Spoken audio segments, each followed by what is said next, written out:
Alright, what's up, gang? I am back. It's been less time than you think, but there's been a lot of narrations that I just either didn't like or the games ended up being kind of shitty, so I am, hopefully getting this one for really reals, because I think that this should be, fingers crossed, knock on wood, all that, but, kind of in the bag in terms of being at least decent quality. This is a Grand Slam, playoffs round 1 set between popular YouTuber, friend of the show, Joey Pokeaim, and I believe LC, up-and-comer v.Luthier. Aim did pretty decently across the board this time. Not quite the fucking RU Open win as he did last year, because I'm just gonna, excuse myself of all blame. He used my team like shit in the round he lost.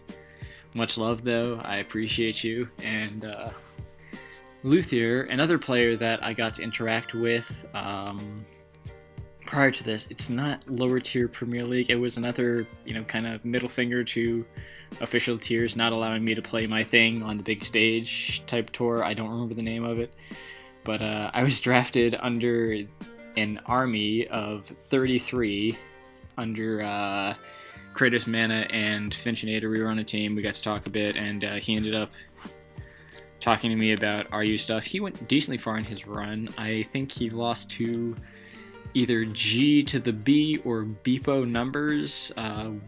One of them, both of those being players that made it to the round robin finals. Maybe he lost in the round prior to that, I don't recall. But, that's pretty much all it is for backstory. We are going to be seeing NU first, and we're getting slight tweaks on a pretty standard, archetype from both. We're seeing pretty big staples from either player. We've got the Silvally Vape Balance from there. That's an interesting tech, though. Typically, we do not see teched Incineroar, but the concept here is pretty unique, and I see a Oricorio Pom-Pom, the electric variant, and that's also rather unique in its application. Whereas Joey's team, I think, is a little more rooted in something traditional, insofar as his only real tweak is that Delmise is not exceedingly common on the larger stage yet, in part to the fact that it works around Incineroar in a way that doesn't really gel with most players, in the same way as something like a freaking Decidueye, which has seen a lot more play, does. However, it still has, I believe, the capacity to Earthquake it, and of course spinning is dope. It has a partial trapping move all the same, and is a bit beefier in terms of the attacks it can dole out.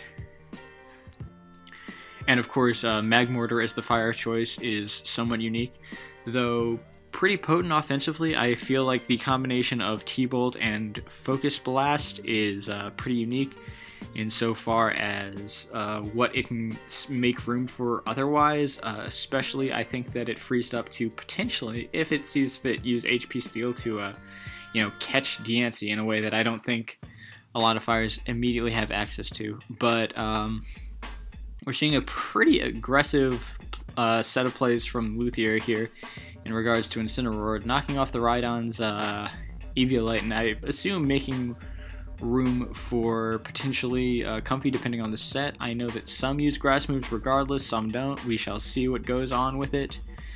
But it looks like this is, after revealing U-turn, something to the effect of just your standard Iapapa Incineroar minus the Wisp that usually fills that slot. Protect is a pretty interesting move. I like how it can scout things, especially because a lot of the time, this is a pretty traditionally structured and defensively sound team, yet it is still struggling immensely with this facet of balance Incineroar. That's kind of like a weird thing I've always noticed with NU, and I'm not super a fan of, but, it kind of touches upon just how good Incineroar is, which is super weird to me, as it's, a Stealth Rock weak utility mon that has no recovery. It's just like a very perplexing state of affairs that I've kind of struggled to wrap my mind around, even though, you get how it works, but it's just, ugh. Anyway, Luthier trying to figure out what he can do with this, and goes to Silvally Steel. I'm sorry, I was almost certain Vaporeon would come in there. And of course, Oricorio has. Oh, what the heck? All right, so I'm gonna explain that real quick, but yeah. So my initial thought was, okay, so like if he was offensive Vaporeon, it would make sense. However, the only offensive Vaporeon really is Celebrate, as uncommon as it is, and how much of a afterthought I would take it to be in this context. But then, of course, Oricorio has taken a knockoff and not shown items, so unless that's itemless, which, you know, maybe, but I guess that his play, which is a very weird one, kind of odd observation of risk-reward there, was go Silvally to entice him to attack the Vaporeon and then not attack the Vaporeon, where I think maybe the play was just go Vaporeon and scare him out, because it's not that big a deal if he concedes a turn to the Delmise, or the Slowbro could potentially just get Toxic, depending on the set. Probably Toxic, most of them are. I don't know, it's just a very, very weird choice of play. But notwithstanding, it does work out, and he sort of sidesteps the threat of this Magmortar that, I mean, 22 is low for spec, so I think at this point we assume it is a Z offensive set. Usually all-out pummeling is the call, just because of the broad applications, in addition to the obvious of not having to hit a Focus Blast one time. But we could see something else, depending.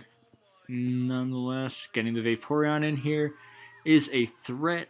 The Delmise, as with every physical grass, presents the risk of, you know, coming in on a burn, and unless it's rest, which is an option. I mean, I know that in its very unfortunate short tint as an RU, name stay, it was running a rest rapid spin set that sort of outlasts a Registeel that tries to sort of like stay in for a turn, as well as, you know, obviously undercut the necessity for it to not die to burns. But we do see it initial Slowbro, I guess, to sort of scout in some way, or, you know, maybe it's telling of the fact that he's not rest, who's to say. And he goes for the somewhat aggressive, but still, you know, really quite safe play of Toxicking. Now, what's left is to see what kind of Slowbro that is, though he's not going to show it. And that's pretty tight, because this might force the Incineroar to pop its berry. It's going to be bulky enough to live pretty much anything and not, go down to, say, a Hex plus a Volt Switch, something like that, where he tries to sort of play around the berry, given what we've seen from the Volt Switch rolls. But nonetheless, getting that chip in versus it is not bad at all. And of course, it can present the option of going into... never mind. I was all but certain he was going to... I think that he was going to Volt Switch there. After seeing the darn Toxic on Vaporeon, he's sort of incited to believe that that is a non-Bell variant, and by that stretch, he sees Torterra can't just get Clericked off and be safe in that, and he would value the Torterra enough non-burn to, keep it out there. So I would have Volt Switched there. I think every time Volt Switch was the play, but that's fine, because Incineroar's coming out. He is not yet in comfy range, and Gunk Shot has been getting picked up as something of an option, though. This team, as far as answers to comfy go, is pretty decent, because the Delmise is able to, unlike a lot of threats in this meta, sort of skirt around the conventional comfy breakdown methods by merit of very high special bulk and the ability to probably outright OHKO an offensive or even defensive variant with Anchor Shot, which is something that usually they don't account for all intents and purposes. And we see him go hard Torterra, which I don't get. I feel like he went to all this effort of not... I mean... Maybe it's a matter of prioritizing Oricorio's well-being a little higher, because it is looking somewhat potent in the end game, depending on what Passerian's last move ended. So, you know, it's like you would have to hit with the... rather, it would have to sort of mess around with where it has to be hit. And there we go. We're going to see the Incineroar come in right here, and it's going to probably eat Volt, and yeah, there we go. So he knew as well as I that was going to happen. And I think that he just has to, go to Rhydon, eat the U-turn. This is actually part of the reason why, you know, you see Incineroar being so good, because it just like strings together plays like this, and it is kind of bonkers to me, but damn, you know. I'm not offering much commentary here. Let's look at the end game. I very much feel like Luthier is set up to do a lot more with it. That's an interesting play from... I would say more so Luthier. I feel like Earthquake was fine. Like, if he goes to Rotom, I don't think he would go to Rotom, but that's fine. Maybe I'm missing something key here, and this is looking threatening because Vaporeon is at a range where if he threw a T-Bolt, which I doubt he ever would, but even if he just like Fire Blasts into potential Z move, it's in trouble. And of course his Incineroar is well within Fire Blast plus coverage range as well.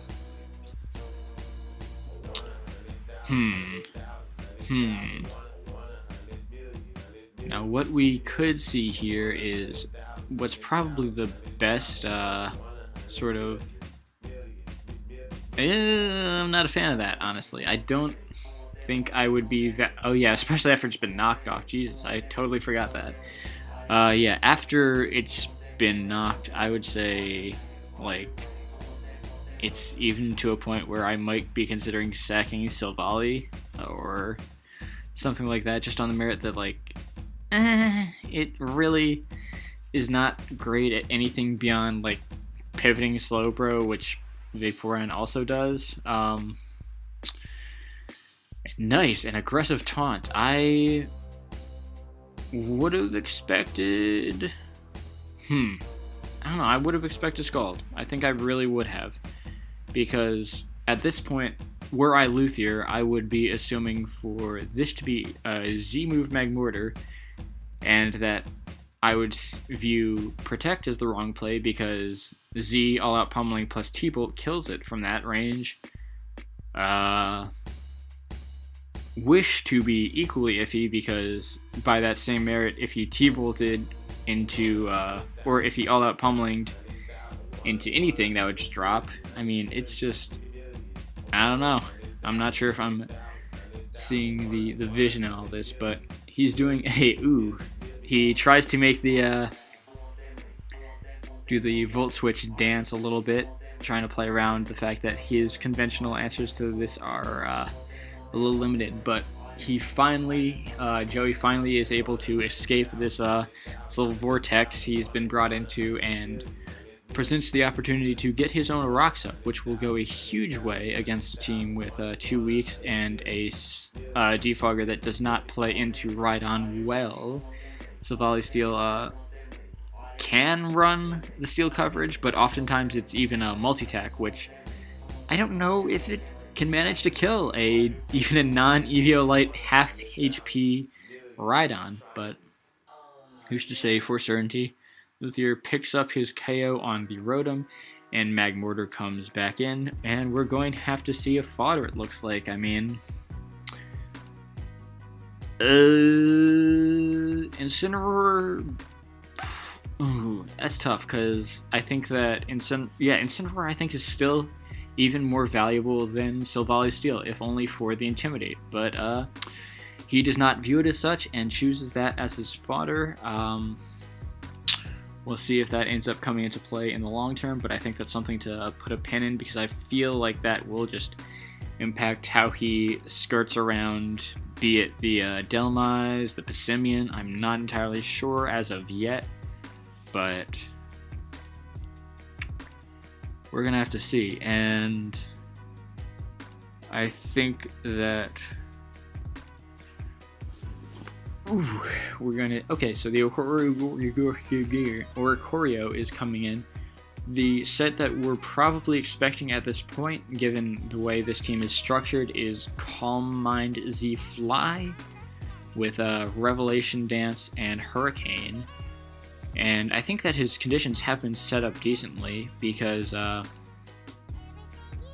nice, he got the special attack boost. He's in.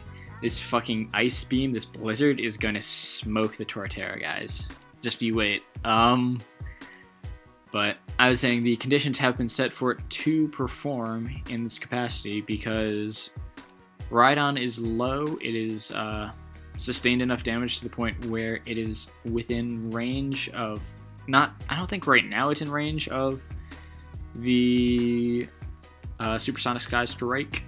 God, I hate saying that fast. But it is real darn close, and that's kind of what I like, the the old standby of Electric Fire offensive battery. It's kind of hard to fit in balances, but it works.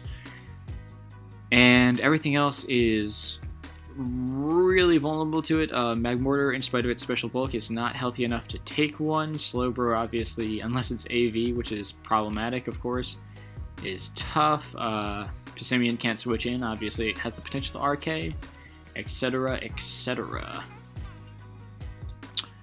And I have failed to mention about it, Luthier's timer is real low right now. He's dipping into the 10-second pool as of now. And I guess Joey is really thinking through his play right now. Maybe he is running the calcs to see if the Z-Fly KOs Rhyme from this point, and he wants to try to burn it, because obviously there is the out presented in switching out here and preserving to... Okay, so he does it. Interesting. So that covers two plays here. The safe Torterra play and the fodder. I guess he expected, or he rather valued Magmortar lower than he did the possibility of that end-game via, Rhydon on Oricorio. So that's a sharp double, and I think that Luthier is putting the back through it. But we're going to see him presumably go for it. Yeah, okay, wow. So that does a nice chunk, and I guess he was real confident in his ability to hit. So that's nice. I think a lot of people with their backs to the walls like this will be like, fuck it, I need to hit this if I want to stay alive. But he chose against it, and there's a level of merit to that. Whatever, though. The fact that he switched out there means that he's very confident in his ability to freaking get the defog off. And I'm not sure if that's going to happen right now, because the way he's playing it, he is going to restrict his ability to bring in the Silvally at all costs. Go into the Magmortar here to force the Comfy, I imagine. Yeah, that looks like the play here. So he's going to sack something, and it is the Oricorio. Okay. So I guess he was preserving it more for the fodder than anything else, but that presents a very weird endgame. As I mentioned before, Comfy is not really primed to get through a Delmise under almost any circumstances. There's a possibility if it is offensive, and okay, that's yeah, the crit hurts. Yeah, because that is a weak Pokemon and potentially Z-Fire, but I still think that this is very much in Joey's favor here. It takes some numbers out of the equation, but nothing actively pressures on the team. There is the Silvally Steel, which finally might see some use, but given that most are typically specially defensive, and there's the possibility of Shadow Claw, the Meadow Plate Power Whip, the Earthquake, there are all these. I feel like he has the ability to just lay into it to the point where this might be just like a comfortable 2-hit KO against the Silvally Steel. And Torterra, I mean, maybe if his set's lacking recovery, it might be able to sort of get a little bit of chip in edgewise, at which point it's well within Comfy's ability to sort of edge through a slow grow Passimian core. But we do see it, and it OHKOs. Goodness gracious, that is strong. I want to assume that isn't banded. But honestly, I have no freaking clue. Maybe it is. The fact that he switches out could mean anything, honestly. And Earthquake crit is deceptively lame because it means less chip on the Torterra. He's free to go for the Earthquake again, or maybe it's a roll. I don't think it would be, given those numbers. But were it not crit there, he would have the liberty to go in and would hammer for a little extra damage, put it potentially in, if this is banded again, making an assumption, but we will see, Power Whip range. And now instead he might have to go into Passimian and maybe throw Gunk Shot if he has it, otherwise just sort of like try to mash into it and see what he can get out of that exchange. That's tough though. This is a tighter endgame than I was honestly expecting here. So we will see what we've got. If he has the Gunk Shot with Passimian, I feel like there is next to no reason not to go for it, because if he has it, cool, he can chip into Torterra. It doesn't really have the flexibility to synth into him because of the chance of poison, just getting the chip in general, and of course the only other window is that he really loses on that is going Comfy, dodging it, Calm Minding as he dodges again, etc., etc. So I think that will kind of be the way to go about it. Otherwise, it's just going to be him going into Delmise, clicking Power Whip 3 times and hoping he can not get fucked over by odds. But think through his play, there's the Passimian. So are we going? I imagine that means we're going to see Gunk Shot. Otherwise, that's a very weird one to... actually, maybe I'm understating how terrible Comfy's bulk is without investment, because Life Orb Comfy typically doesn't run it. Nope, I am a genius. Look at me, I know everything. So he goes for the Gunk Shot, gets the poison, so he kind of, edges out some odds there after a bad little stint there. And are we going to see Delmise mash through it? I think we are. But nothing left to do. He's going to commit to Anchor Shot if he has it, I'd imagine, just because safer. And I think strong enough, especially with the poison riding on Torterra. Nope, we go for that, and Jesus, that is banded. Okay, fuck me. So yeah, no, Comfy's going to have to dodge and pull some shit out of its ass, because Delmise, very bulky Pokemon, high HP, very impressive Spadef, or reasonably impressive Spadef. So I think that this is going to have to be some major cheese for Joey to not just like hit him in the face and take this one. So I guess that he ran the numbers and realized that it doesn't KO. Alright, we see the hit, and alright, he takes it. So I guess he calced it and realized that Power Whip either always KO'd or had a very good shot at it, and that Anchor Shot, I wasn't sure about it, but it could have put him in overgrow range. Still, well, I mean, I guess judging from that damage, Comfy's a little stronger than I gave it credit, so maybe it's just because I'm so accustomed to Drain and Kiss being just awful and having to supplement it to like OHKO a Sharpedo or what have you, back when that was being used. So we're going to cut to the second game. And I'll see you then, gang. Okay, we're back, and apparently one of my teammates is playing for fucking Snake, but I am prioritizing this because I am dedicated to the cause, bro. And I am liking the aesthetics on these teams. Very samey. We're looking at, a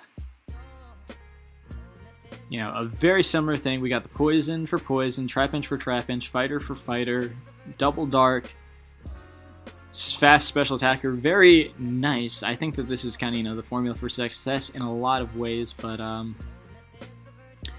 what I note outright is that Luthier's team is...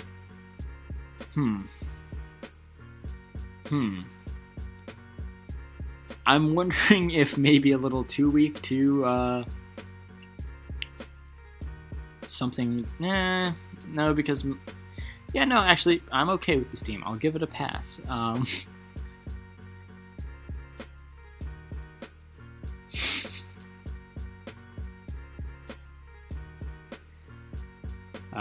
right, so there's a lot of different factors in this. I think that the main one, of course, being that U-turn Volby is super dangerous for Joey right now, insofar as his one real decent switch-in is, his most decent switch-in, rather, being Poniard is... Oh, whoa. He was really primed to fake that out. I was going to question that hardcore because I felt like otherwise he's kind of just forced to outright go Volby, burn its berry juice, etc., etc. Now, what we could see here, depending on the Mienfoo spread, because this is almost like desperate times, desperate measures kind of situation, where Volby could potentially just, like, if it U-turns on the Poniard and he just goes to Trapinch, he is hugely on the back foot. And we do see that. Okay. Nice. Alright. Knockoff was a smart play. Luthier being, I believe, an LC main. I'm super positive about that, actually. Recognizing that most Mienfoo typically are very much in the vein of wanting to try to eat that and fire back. Doesn't want to compromise his HP by Brave Birding, potentially putting him in range of a high jump kick. And Joey going for this and simply going out to his, I'd imagine his own Volby at this point, yeah? And presenting something of the same risk because, I mean, his Brave Bird switch is potentially Marini, potentially Poniard, and Volby if it wasn't weak armor broken. And all of those are, well, Marini's less so a Trapinch Shrap, but certainly Poniard is, and I guess he would have to make the pivot here. This is tough. Little Cup games are very interesting in terms of the dynamic they set, and I feel like the sameness of both their teams, the ways that they sort of respond to threats in a loose fashion in order to maintain offensive, integrity, is very much conducive to some head games here. And are we going to see the U-turn? We are not. So I think that Joey just as well recognizes how much this Volby Trapinch core presents an issue to both of them, gauging how he's played it. Luthier, a little more confident in his execution, I think, and I think that there is some safety in it because unlike Joey, he is not fearful of a back-end freaking Habra, which looks fucking brutal. It's gonna have to win a tie versus Wingull, have some tool around Mienfoo, which they all do, be it sub, be it protect on the sash set. Well, not all sash sets have protect, some run counter, some run a million other things, it's tough, but what he could win with is a DC, which would be pretty tough. But he's been sort of all over the place in terms of actually playing it out. But yeah, this is kind of very much indicative of how much a trapper can regulate a game here, because look at all this. Every single exchange is meditated upon with the understanding that if I do this and he just U-turns, I lose my Pokemon, I lose my, traditional check. So he's going into something like Timber, which is okay, it responds to 3 out of 4 plays, but if you just click attacks what's in front of him, I'm in trouble. So There's a lot of interesting, really stilted risk versus reward situations here that I am really digging into, because he can just go for the U-turn now. He doesn't, but he could have. It was an option. Just understand this. And the Marion, he could have been, well, maybe not dead. I think that it could eat one, especially if it's like the relaxed Trapinch that I have certainly seen before. But I'm almost certain that he just goes to Fungus here and gets off his Spore, as Luthier responds to that with a knockoff. Not awful. It certainly disallows certain sequences, say a Fungus eating one from Vullaby from full, for instance, and firing back. It also opens it up to the possibility of the Trapinch taking the Fungus under certain circumstances. Goes for the Sludge Bomb. That's interesting. I would have figured that Spore would be mildly free here, but the fact that he was able to get off some priors on the Trapinch definitely frees up his own Poniard, presumed Eevio Stealth Rock, to play a little more freely, especially with the Timber being at half. And I guess that he sort of just like misread that. He was trying to... He was trying to provoke a... I don't know. Because I get trying to bring Vullaby in on the Giga Drain, sort of, forcing his hand in that regard.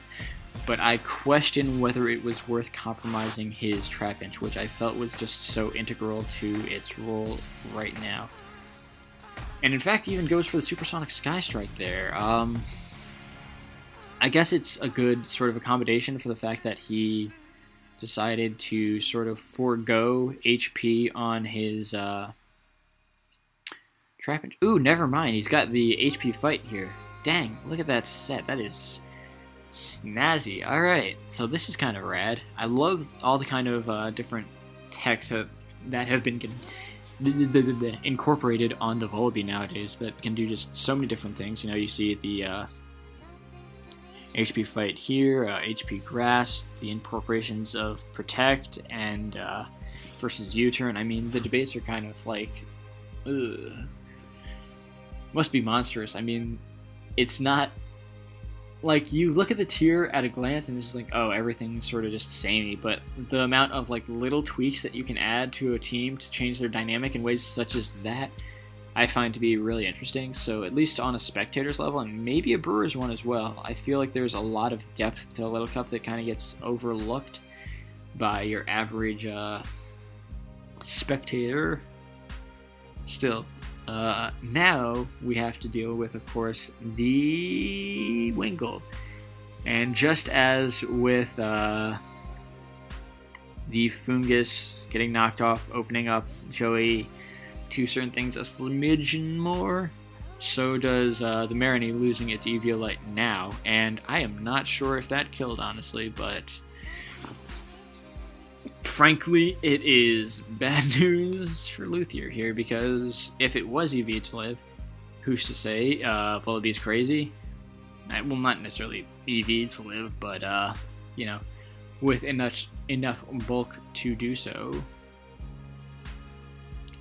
Because I have no idea how you'd spread out a mixed Vullaby, because I feel like it's just, like, pressed to do every goddamn thing. And Sucker Punch showing to be a likely Eevio set, and they're probably indicating a lack of pursuit, because otherwise, if he's going to make that read, it's going to be to pursue the threat. Notwithstanding, the fact that he stays in here, I think, also indicates something, namely that this is probably a fast Poniard, which... maybe that's standard. I honestly am remiss in my knowledge of these kind of things, but would have considered the option of being a little on the slower end. Nonetheless, he sacks his Fungus. Not awful. It's not really doing a whole lot in a game where you assume that the Timber can do a pick off with Ice Punch. You assume that everything else can threaten. Is not bad at all. And nice! Another aggressive play from AIM, looking to this time try to exploit the fact that Luthier is going to value his poniard enough to avoid, fucking around with an aggressive play on a turn like that. And we're going to see, I imagine, a free Sky Strike? Yeah. Actually, probably Hurricane. I think he is... Oh, even better. He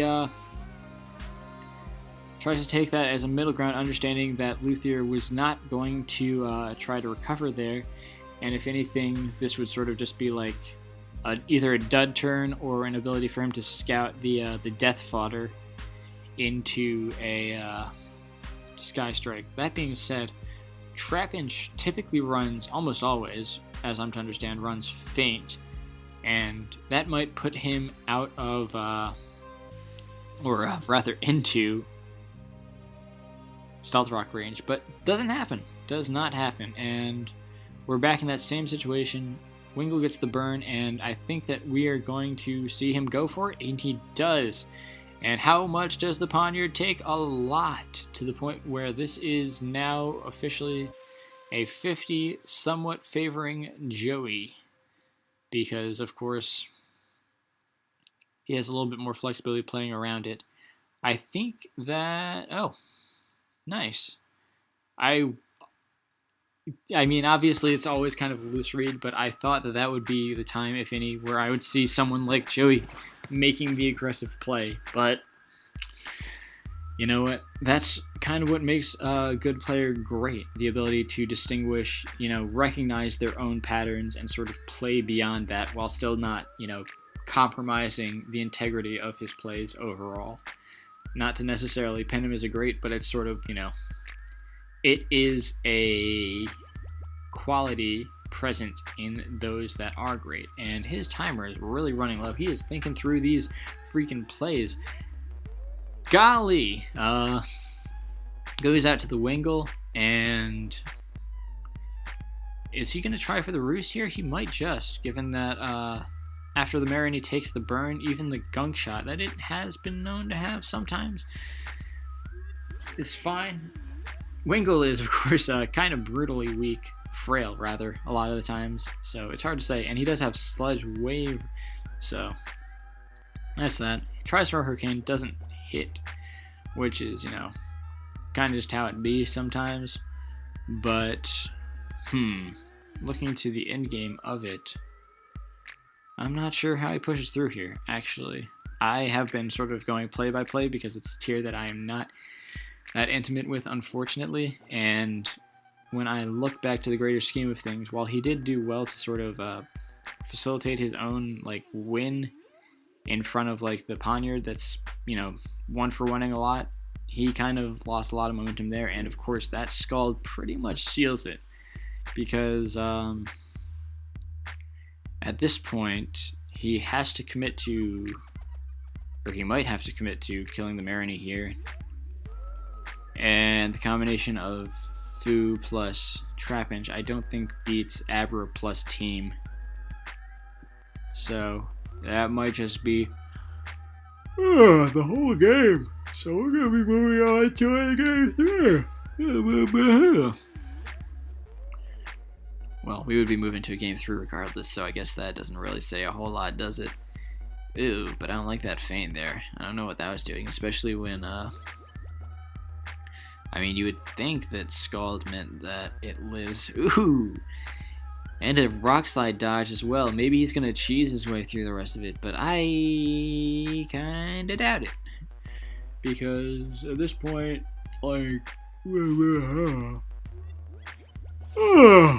golly, man. Pardon. I think that he is...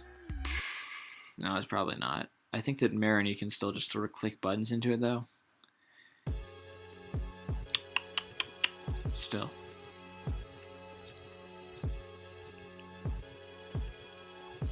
He's thinking through his play, and I feel like...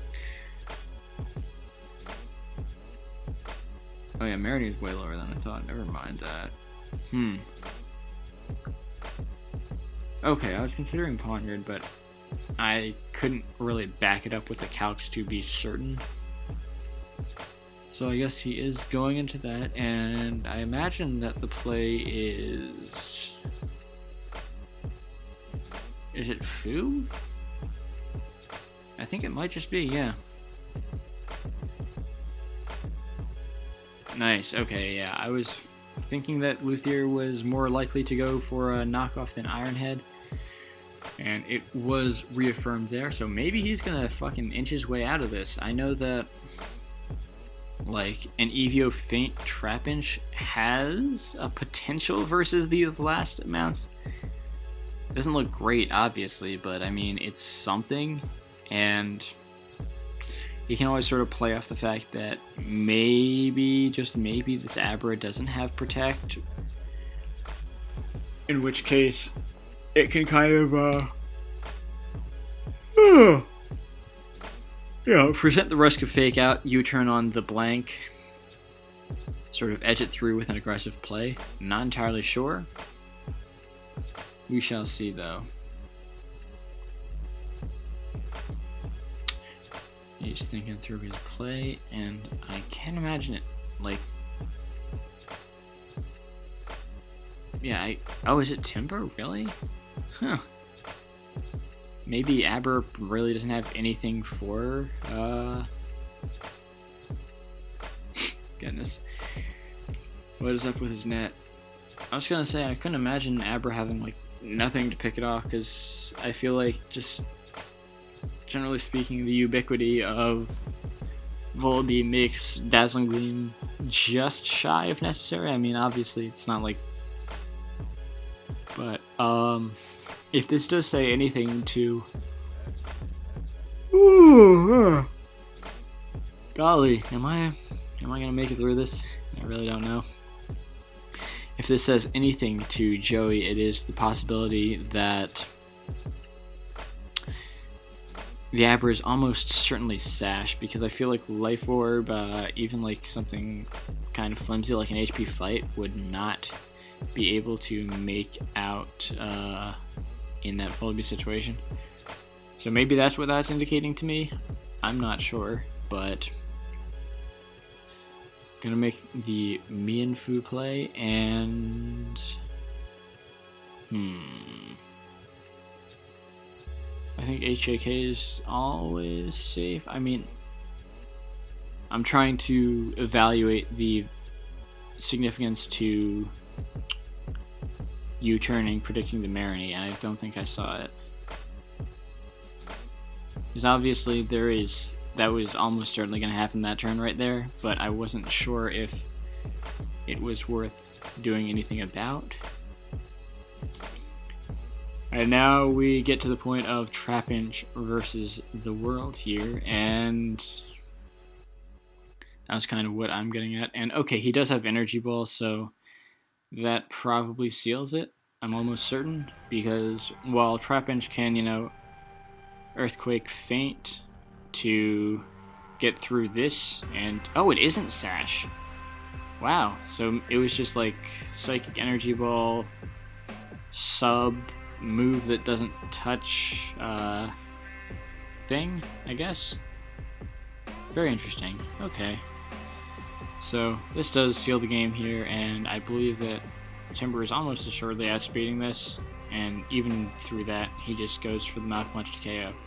So Luthier does take this one, albeit a little bit more tightly than I expected, but that is what it is. So we will get on to the next one, and hopefully I'll be able to offer some more formative commentary, because that felt like a little bit not great. So I appreciate you all. Alright, we back. Good news, everyone. The game that my teammate is engaged in is a PEX PP stall lure, so, you know, I'm not missing out. Good looks.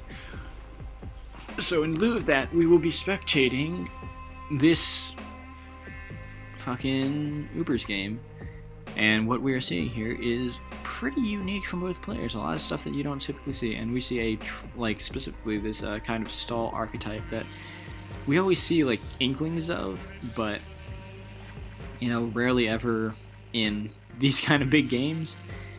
And I think what's so odd to them is that they're always structured as if OU poker. Pardon me. OU teams with a couple or Ubers tacked on back. Like, you know, you see them like, oh cool, OU. Giratina's almost always there, and then you got Arceus filling in the back.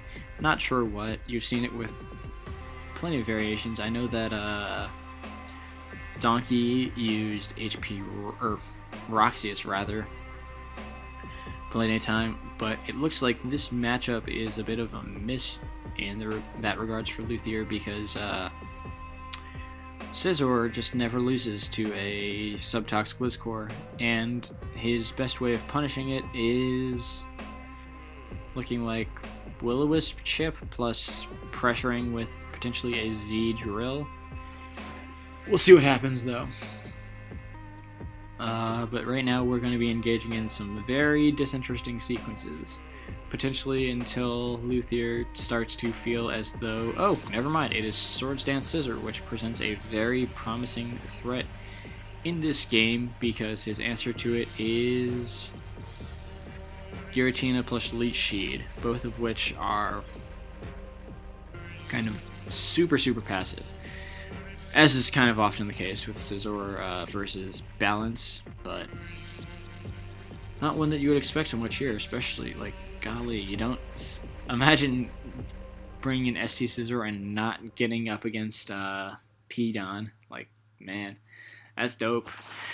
I imagine that we see U-turn on Giratina here, but no, he's just going for that, which is equally something. I mean, what exactly is he expecting to get out of this?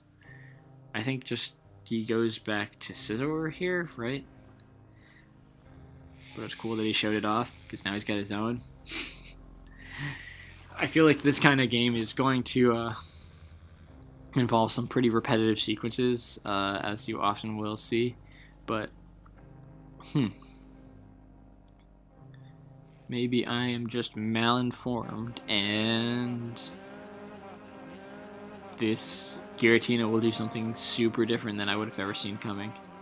Speaking of which, this doesn't look that airtight versus Zern, or fairy types generally. Like, it feels one Focus Blast away from just dropping. But, what do I know? Oh, he does. That's what the value is, seeing if he has Protect or not. And he does go for the Taunt, which surely is something, but this drill coming in here is kind of problematic, because Scizor is at half and doesn't want to switch in on Earthquake, or potentially even Iron Head plus Earthquake, and Giratina's sustainability is limited.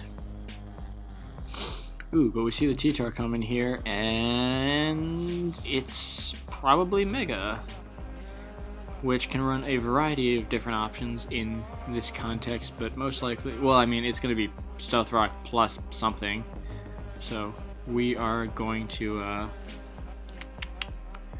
see where that goes. But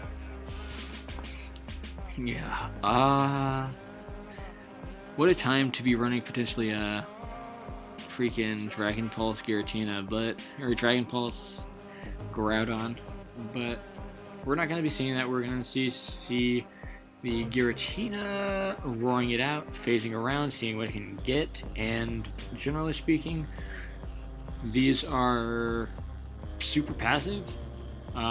Ooh, that's a tough Toxic to miss, because actually though, getting in Giratina now presents the option for him to make something happen offensively. Perhaps he could throw an Earthquake, but most of the time you see these being some assortment of Defog, Status, Hex, and Draco Meteor, so something that generally Tyranitar will be able to come in well on. It's not going to love taking this Wisp, obviously, but it is still going to be able to pursue it for a nice chunk, which is something for sure. I guess that Luthier is not looking out to end game with the Exca, but rather sort of edge out steady advantage here, and he connects with that Toxic at long last ASAP, which potentially could affect things. We're not... I think that... Yeah, okay. I was going to say that probably Defog is what's being dropped here, and he is not connecting with his Precipice Blades as I lag a smidge, but not hitting with any Precipice Blades whatsoever. Still, it is in his favor right now, Joey's, that is, to continually just apply pressure to this Giratina, sort of prompt it to roar and see what he can get, because 9 times out of 10, with that being one of the exceptions here, unfortunately, ooh, clutch Wisp Dodge.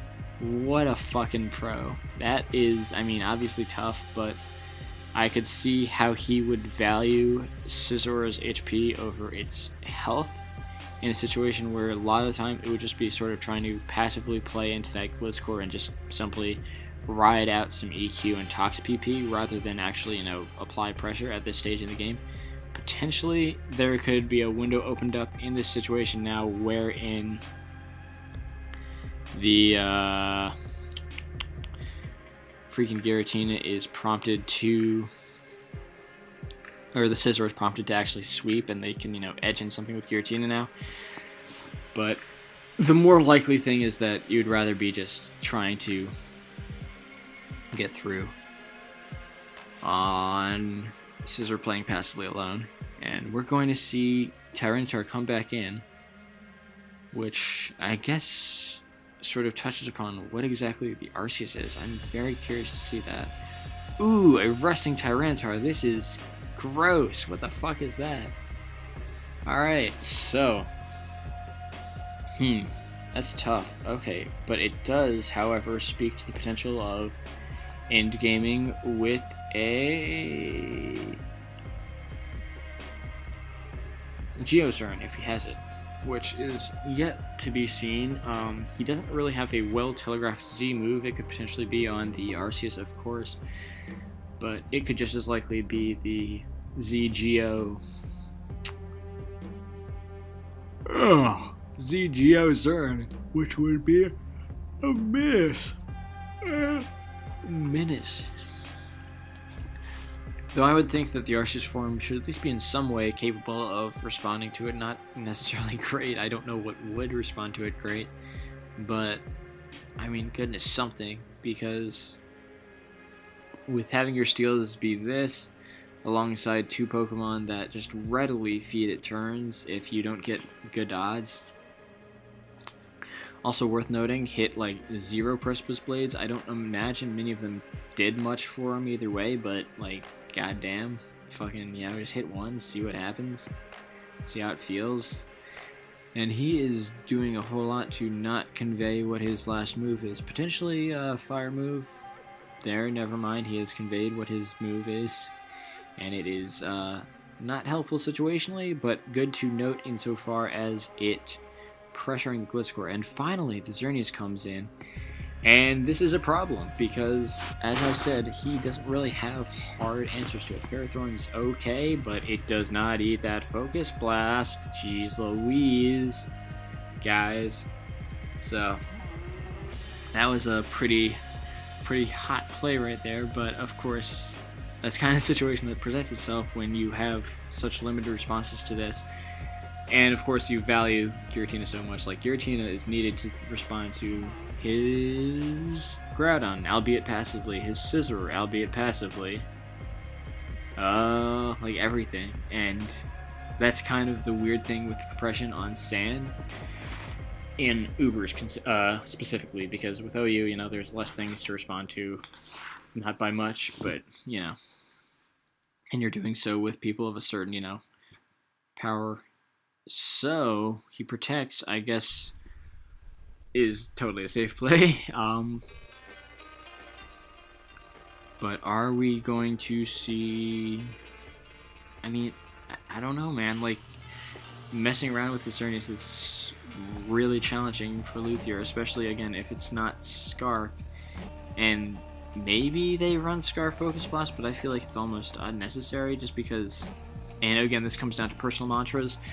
I don't think that, oh, we do see, there, brutal, savage. And we see triple ground, which, goodness gracious, I mean, like, again, this kind of speaks to just general displeasures as a player. Like, imagine having to load up on all this redundant,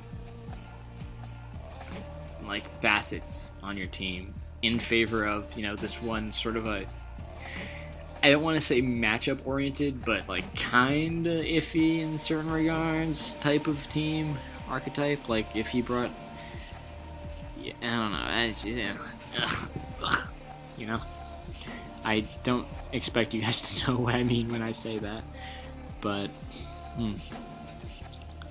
this of course means that if he geos up, he potentially reaps just like a you know, 2+ kills here. And does he just, ooh, he does geo on the toxic. I was going to see if he was going to scout for that, but ultimately I do kind of like get why he wouldn't, because now he has just set the stage to go on a tear, especially if this, I mean, like if this is timid, it wins by hitting another focus blast on the drill. But more than likely we're going to be seeing Luthier just sort of bite the bullet, sack Cheetar here, and go to drill to RK. Not everyone's favorite way to go, but it's something. And I'm getting told Gandra's heat, which I'm not sure what that means. Hopefully it's good, because he's on my team. Yeah, but yeah, no, we're seeing the Cheetar sack into drill sequence right here. Essentially 0 Xerneas are Focus Blast, but I know that AIM is one who is oft to prepare for his opponents, so maybe we'll be seeing it. But more than likely, with Luthier's back against the wall, I think we could see a Scizor coming in on the Iron Head and U-turning on the Earthquake, allowing him to pop the balloon and successfully go to Ditto. Nope, we're in fact just going to see him hard cancel the sand with the Groudon play and pivot over to Giratina as his fodder. Also another sequence that I can regard, well, okay. Wow, he really kind of made that work around to a situation that I think was exactly the same, but with like less risk and 10% more on Groudon. But maybe I'm seeing something new. Also, an update. Apparently, according to a lobbyist, Corey's choking on dicks. So, you know, that tab's up there, but I'm not checking it because I care about the integrity of this recording. I mean, if he is, I mean, I teamed with Corey, he's a cool guy, but, like, for the sake of, you know, Team Torp stuff, maybe you could just do that this time, huh? But yeah, no, we see the exact sequence that I touched upon, minus extra damage on the Scizor, but plus damage on the Groudon. I don't know, maybe I guess he was just like, I value Groudon slightly higher, but now check this out, I know I can get it when I do it this time. I mean, I can understand like weighing your odds, but if he just like sort of didn't, I don't know, it's weird, it's very weird. And I think that I'm almost tempted to say go for Iron Head here, because like, for real though, go for Iron Head here. He's not gonna risk the drill when otherwise he's got a Zern that just sort of clicks, I think. Come on, do it. Yes! Joey Pokeaim! Thank God. I mean, I don't know. I feel like a lot of time I'm like, hey, pull this aggressive trigger, and then they don't do that shit, and it bums me out. But, yeah, that's some hot boy shit. And of course, with Ferrothorn this low, this is primed to put him in a great position. He has to go back to drill here. After sacking Giratina, golly, he is really gonna just fucking clean everything up here. He's just gonna like let everything happen. Gosh. Yeah, I don't. Oh, Joey Pokeaim. Oh. Alright, maybe there was a roll there. I'm going to give him the benefit of the doubt and assume as much. This is also good. Oh yeah, right. No, 5. Did he expend all 5? You know, I'm not going to try scrolling up. I'm going to attempt to believe that. Let's see. So, Iron Head into Bliss Core, Iron Head into Fairthorn, Iron Head into Protect, Iron Head into... I think that's... Was that 4? Maybe. But yeah, no, he just gets his Moonblast off. I mean, like, this is a situation that I think very much favors Joey here, and it is mostly on the back of the idea that everything's weakened, and nothing on his team, like, actively wins right now, which is probably the toughest shit. Now, the biggest issue that is in the way of Joey's win right now is this Arceus. We're looking to see a support variant with Toxic and Ice Beam, I would guess, alongside the obvious Judgment. What we could see right now is from Joey, that is going into Ditto on what I would imagine to be a very obvious recover, and then pressing the threat of Toxic and going for Ice Beam. Because if this Arceus gets Toxic, it is out of commission, and I think that Joey would very much be striving to keep offensive momentum at this point. So I am going to go ahead and say, let's assume for Ice Beam here, Giratina here, and then go from there, because anything else I think would be way too risky on Luthier's end. And sort of unbecoming of the way that Joey has been panning out his game thus far. And guys, I mean, it's hard to like pretend like I'm not the best to do it. But you know, yeah, no, that was like the all-purpose play from Luthier and the anticipated aggressive, but ultimately sort of low-end play. Like, he gets to gauge damage now and apply pressure. Actually, how many turns has this slept? Ooh, it hasn't slept enough turns. Never mind, guys. Never freaking mind. Ooh, that's interesting.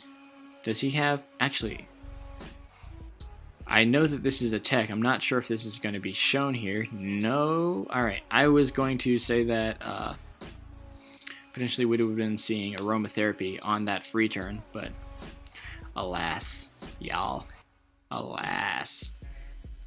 I think that at this point... Ooh, okay. I was going to say that Judgment was going to come out there to avoid a crit, but we are instead going to see an Arceus... normal, and E-Killer. I don't know why I didn't see this coming. This is like a classic Joey move if I know his Uber's game at all. And with Arceus here, Arceus there, Gliscor down, it looks like this is lined up. Alright, yeah, so he gets the Toxic off, as to be expected, and now I think that his only game plan is to dance around here, which is going to be tough if it's Shadow Claw Arceus, which maybe hard to tell. Honestly, I feel like I kind of lost the narrative with Ubers in terms of like coverage options and the like when we got to gosh darn Marshadow. But that being said, I don't think I can dismiss the possibility, the very distinct possibility of Shadow Claw here, but he instead goes for Swords Dance once more. And actually, there is a set, a rumored legendary set, that is the Z-Refresh Arceus. And I'm not sure if we're going to be seeing it here, but he has not revealed a Z move as of yet, and one would go on to assume that it is going to be landing somewhere on this Arceus. If that is, you know, In fact, the variant we're going to be looking upon here, I would love to see it, but I think it's tough right now because his only situation, even if it isn't that, would be not him, because he's going to just die to Shadow Claw and present no risks whatsoever. There it is, guys. Am I the best Ubers player to fucking do it? Golly, look, I mean, I don't know. That was well played on Joey's end, is what I'm going to say. And I called every goddamn thing in this fucking game. How am I not the best PokeTuber? Tell me right now. Like, golly, man. All right, we're gonna move on to Game 4. Potentially, are you? We'll see. Fingers crossed. Because actually, I would love to see you too, because I'm a big fan of you, and I think I could offer a decent commentary on this. Because I mean, this wasn't bad, but it was kind of more just like, you know, what would be fucking dope? I know this set. Oh, it was this set. You know, this very Thunder Blunder, and why would you come to me to watch a Thunder Blunder recording, you know? I don't know what I'm saying. I'll catch y'all in a sec. Alright, back in it, and we've got Are You? What do you know? So, I actually got informed of this slightly before the game, and this is the Slam team that, or not the Slam team, gracious, not the Slam team, the Snake Draft team I used versus Mr. Aldo during the preliminary stage, or whatever you want to call it, versus him. And he informed me of this. However, I feel like I should make a disclaimer now. Both parties approached me for both during the slam and afterwards, but once they were paired up, I decided that I wanted to avoid any kind of conflict of interest shit. Because that would be kind of unfair to both parties, or to one party, rather. If I picked a side or I helped both, I don't want to, you know, try to stage any games. I said, you know, hey, come to me for general advice if you want, but otherwise I'm going to, you know, just sit this one out. And I said, you know, if you want some of my other old stuff, go ahead, but I'm not going to, you know, touch it. Joey, through a third party, ended up getting this team, told me about it before these series started, and here we are now. So we're gonna just sort of touch upon it here. We've got a really weird one from Luthier, featuring Vikavolt, a Pokemon that has been touched upon to some extent with the gosh darn what was I gonna say even? I don't know. Man, I suck.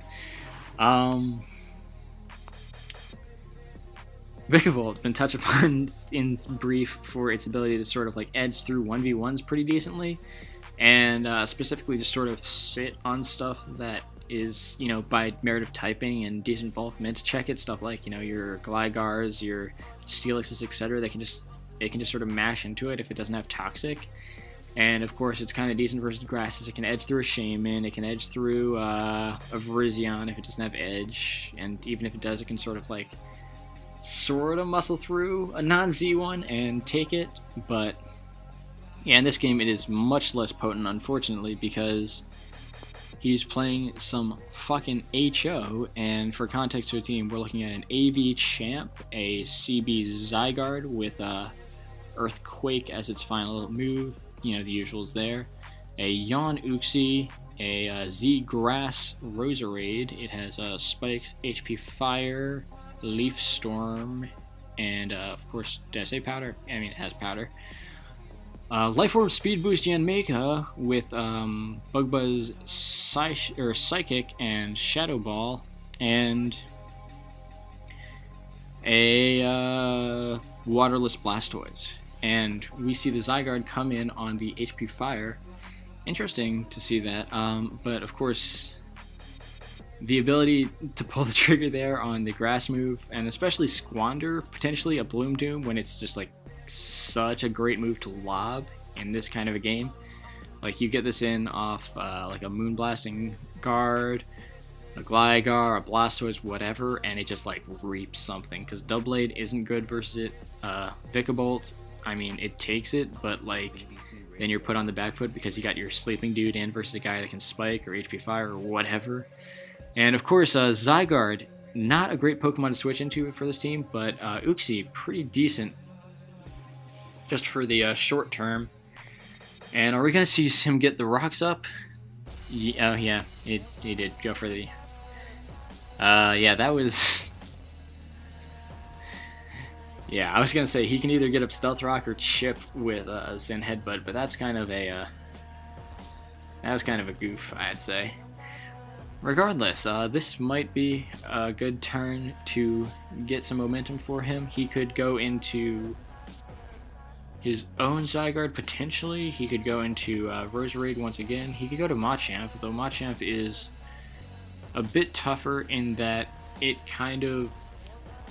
As far as Pokemon that Machamp likes to edge out versus, this is not a great one, but this is nice. Gligar playing into this is great because it opens up for potential endgame from the Zydog, since this is its moves are Dynamic Punch, Ice Punch, Knockoff, and Bullet Punch. So this is a good thing to mash into, and that's kind of the big draw to Blastoise for me right now, because there's just so few Pokemon that want to do these trades with him.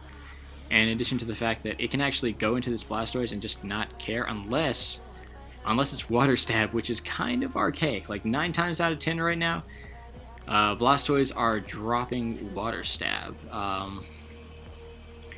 Nonetheless, this is pretty interesting because it means that this is a beefier spread, and what's more... Ooh. Okay, so we finally see the Blastoise take that, and the chip on this is fantastic for the rest of the team because just like Blastoise, this is kind of one of those 1v1 offense pokes that you just don't want to deal with in the long term. So, oh, in addition to that, of course, the fact that it just turned itself on that turn, which maybe it Ice Beamed, it's hard to say honestly, because when you're running a water Blastoise, it can potentially lead to an assumption that it's dropping freaking... What move? It's dropping a third coverage move in favor of some utility, be it workup, be it a status, whatever. Because I think 9 times out of 10, at this current metagame, the best option for AOA Blastoise in order to sort of like extend its best matchups as far as possible is to run Ice Beam, Dark Pulse, or Sphere. Utility move. Usually Spin, but the fact that Blastoise is as just broadly good as it is kind of makes it supersede the prereq of Spin on every set, which is really interesting because for a lot of Pokemon it's like the opposite, where you have like shitty Pokemon, like something, say a Donphan, that you're just like, oh, I don't want to be using Donphan, but it can Spin. So really interesting in that regard, but it's kind of happening as you would expect it to, with an offense edging a little bit out over the course of a game. But what we are seeing right now is somewhat favoring Joey in the regards that this is really good for a Yen Mega. And oh wow, he decides to fodder Gligar, which is even more of a problem because now fucking Zygarde also picks up a kill as it comes in. Like, this is, in terms of slugfests, I feel like this definitely favors this team, and that was kind of the mentality I went in with it for, knowing that Aldo was a player that sort of would tend to skew that way, but we shall see. We shall see indeed. Vikavolt in. We're probably going to see, like, the safest play here obviously is Roserade, but he decides to skip out on that, trying to cover a potential Zygarde double while also presenting the decent odds that he would predict something tough overall. And are we going to see... Okay, guard. Okay, so he decides to keep the Vikavolt there. Interesting. I don't know if I would, but yeah, we see that. And the Gardevoir comes in, doesn't manage to get the KO on Uxie, which is super tough. Well, I mean, it doesn't look like it will, because any of that is bad news Him being able to U-turn into Rose here is bad. Him getting up Stealth Rock is bad. And now we're getting like everything where the Uxie is dropping to this. He's getting his free turn to bring in Roserade and fire off a Bloom Doom. Like, yeah, Bloom Doom is totally safe here because the Zygarde has been revealed from the damage on Machamp to be banded. I'm all but certain, and even without that, like, you would have to dodge a Leaf Storm to have odds after this point. So I think that we have just about wrapped this shit up. Ooh, he even goes for probably the safer play. I think that I only considered Bloom Doom to be the best play because I would read it as, oh, this is going to be his turn where he tries to spike, and I need all the advantage I can get. Therefore, I will go hard Zydog here if I want to get any advantage in this game. But not in fact the case. He's going to... Oh, wow, he spikes again? Golly, he is really going in all in with this. I think that I would have HP fired there, really. But maybe I'm running the numbers wrong, and actually, you know what? I might just be, because I think that Yanmega might kill the Doublade from this range with Shadow Ball. I should know this because I built the team and I would have prepared for this eventuality, but I don't know. I stink. Sorry. Still. This is Shadow Ball Yanmega unless he changed it, at which point Doublade is primed to drop, and in fact, even if it doesn't, it might set the stage for just Zydog clicking E-Speed. And he goes to that, predicting something, I guess predicting a double, trying to, you know, edge out. I don't know. I'm not sure. I think that he really just had the out of him just like misplaying or something like that. But I don't know, man. Shoot. I'm happy that the team performed as it was sort of meant to in the kind of matchup that it was meant to perform in. And, you know, obviously good games to both. I think that Luthier played real well for the most part. There were some weird plays here and there, but I can't argue with the end result, especially in the LC game. I think that he was way ahead of the game in comparison to me in particular. And of course, it's cool to see Joey do well, and of course it's cool to see my shit do well, because so yeah, I hope you guys enjoyed. I hope that this narration was sort of up to snuff. I've been, you know, trying to get things together for the longest, and it's cool that I've had an opportunity to spectate a pretty good series and, you know, finish on a result that I'm somewhat satisfied with. So hopefully you did enjoy this as well, and I will catch y'all on the flippity flip. Bye.